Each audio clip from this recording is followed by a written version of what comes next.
بسم اللہ الرحمن الرحیم اللہم لک الحمد کما انت آلہ وصلی وسلم علی سیدنا محمد کما انت آلہ وفل بنا ما انت آلہ فإنک آل التقوی و آل المغفرہ۔ السلام علیکم ورحمۃ اللہ وبرکاتہ۔ میں ہوں امجد علی اور آپ دیکھ رہے ہیں میرا YouTube channel way to paradise یعنی جنت کا راستہ۔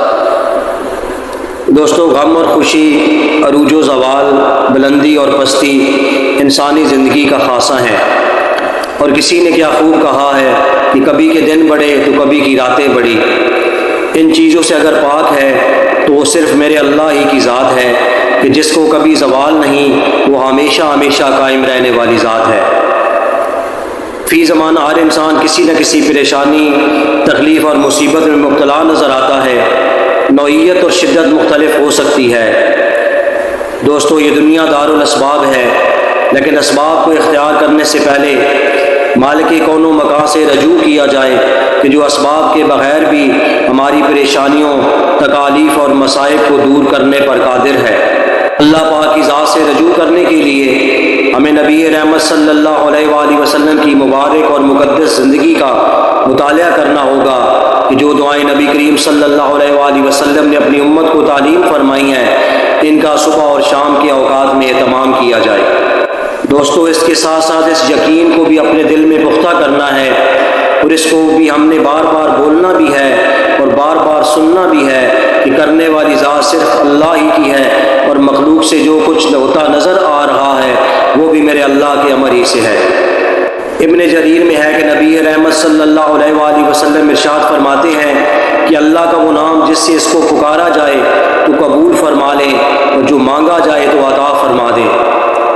یہ حدیث مبارکہ حضرت سعد بن ابی وقاص رضی اللہ تعالیٰ عنہ سے روایت ہے کہ نبی کریم صلی اللہ علیہ وآلہ وسلم سے پوچھا کہ وہ دعا صرف حضرت یونس علیہ السلام کے لیے خاص تھی یا تمام مسلمانوں کے لیے عام کہ جو بھی یہ دعا کرے؟ تو نبی کریم صلی اللہ علیہ وآلہ وسلم نے فرمایا کہ کیا تم نے قرآن نہیں پڑھا کہ ہم نے اسے غم سے چھڑایا اور اس غموں کو چھڑاتے ہیں؟ بس جو بھی اس دعا کو کرے اس سے اللہ کی قبولیت کا وعدہ ہو چکا ہے۔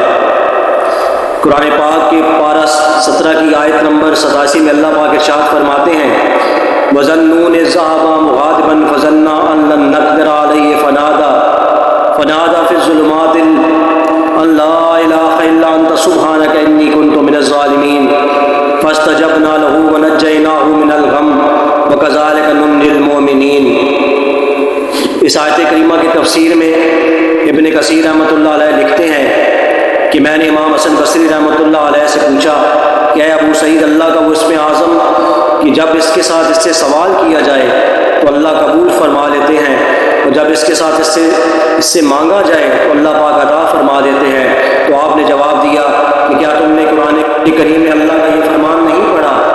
پھر انہوں نے یہی دو آیت مبارکہ تلاوت فرمائی اور فرمایا کہ اللہ کا وہ اسم اعظم ہے کہ جب اس کے ساتھ دعا کی جائے قبول فرماتے ہیں، اور جب اس کے ساتھ مانگا جائے تو عطا فرماتے ہیں۔